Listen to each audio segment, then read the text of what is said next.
Hi, did you know that trillions of tons of packaging waste is produced worldwide per year? Did you know recent studies have shown that packaging waste might be worse for greenhouse gas than even cars? Here I am with another boring video of statistics to tell you about how royally f***ed we are.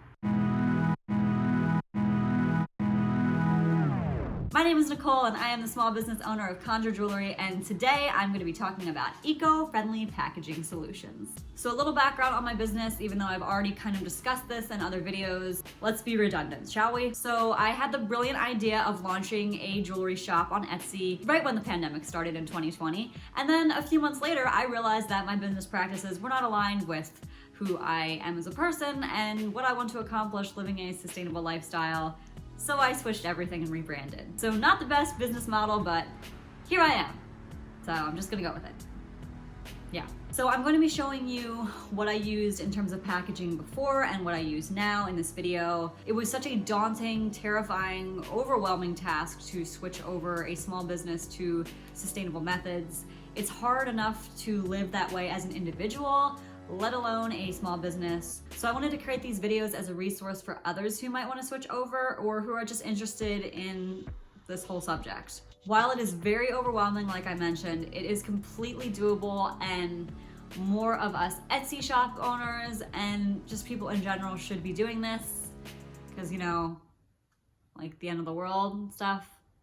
So just a thought, you know, whatever. So I'm going to show you what I used before. I will ashamedly admit that this was what I used before, just a little bubble wrap mailer. Sorry, I get sick when I think of my past self. Anyway, and then I would put the jewelry in a little box like this, which was definitely padded enough once you put it in a bubble wrap mailer. Again, also not my finest moment. I would then use this plastic that had the little logo, the old logo on it, on the box, and that was pretty much it. And then also I would write a personalized card to whoever purchased the item. But thankfully I have forgone my old ways, and this is what I use now. So there's this amazing company called EcoEnclose, because thank goodness we now have resources where we can actually buy recycled and recyclable and biodegradable materials to ship our products. I just got a sample of some of the things that they offer, but I really recommend checking out their website. They have boxes, they have mailers, they have everything, and it all depends on your preference and what you need. So here's a little sample. Please ignore that terrible transition to voice over me. So as I was saying, this is just a random sample I got from EcoEnclose. They have many more options. First, we have the 6x9 recycled padded mailer made with 100% recycled paper and printed with algae ink.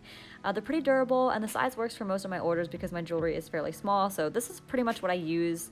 A bundle of 10 is $6.50, not including shipping, and a case of 250 is around $72. This is the same product, just a size bigger at 7x11. A bundle of 10 is $7.50, and a case of 100 is $33. And another option is the recycled bubble mailer, which is 8.5 by almost 11. A bundle of 25 is $12.75, and a case of 100 is $34.50.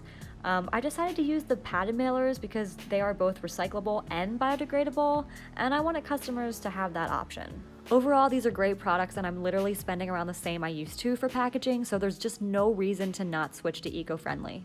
Now on to package padding or cushioning or whatever you want to call it. So this is EcoEnclose Corrugated Bubble, which is also recyclable and biodegradable. Prices vary depending on size.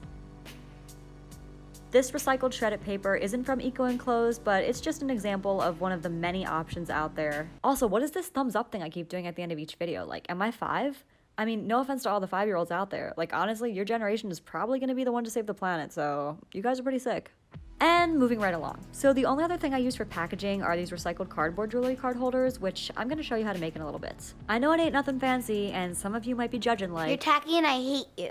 But hey, what's tackier? Cardboard jewelry card holders or mass extinction? Am I right?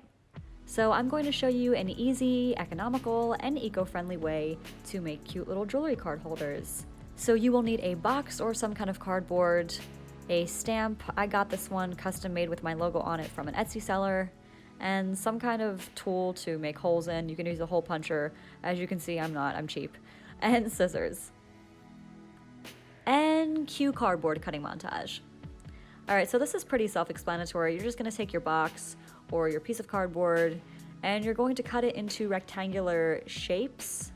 I find that shape fits my logo as well as the holes I need to cut out to hold the jewelry. We're going to start with the earring card holder. So just cut those down to size. Again, this is not rocket science, people.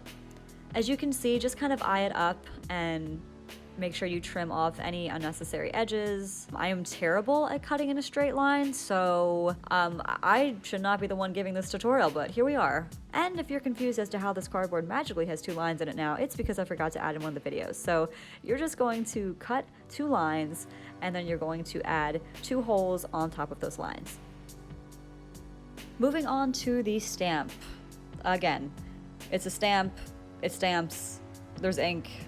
You center it. I don't know. What am I supposed to tell you? You know, you just you stamp the cardboard. This is all so simple. I don't even know why I'm making a tutorial about this. This is literally ridiculous. Moving on to the necklace or pendant or choker, jewelry card holders. This is super easy. You're just going to literally cut 2 lines and, you know, try to make it even. And then you're just gonna stamp it. I mean, come on, people. This could not be more simple. And it's so easy, it's so cost effective, and they're cute. Like, you know, they're not that bad. Like, you know what? It's cute, okay? Whatever. I think it's cute. So then you just put your little jewelry on them, and that's that. It's like fun arts and crafts time, only, you know, you're trying to save the environment. So it's a win-win. So that's pretty much it for my packaging process. It's very simplistic, very minimalistic. It ain't nothing fancy, and I know it might not be for all of you, and you might want to dress up your packaging a little bit more, but this just kind of goes along with my approach to wanting to live a more sustainable, minimalistic lifestyle, you know, on this journey. Like, I'm just on this journey of just trying to be a person living in a world facing mass extinction. It's hard, you know. It's so, like, I'm tired.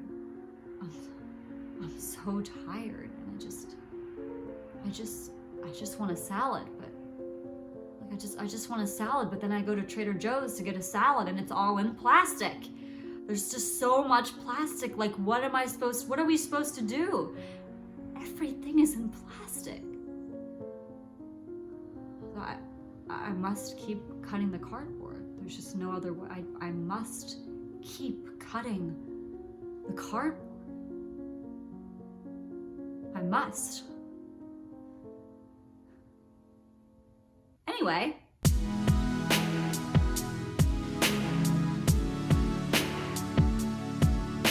In an effort to keep the content of Conjure Jewelry as original and homegrown as possible, some of my amazing artist friends lent their talents on this endeavor. The logo was hand-drawn by a visual artist, most of the background music you will hear in these videos was written and recorded by musicians, and all of these artists' links are in the description, so please check them out. Thank you so much for watching.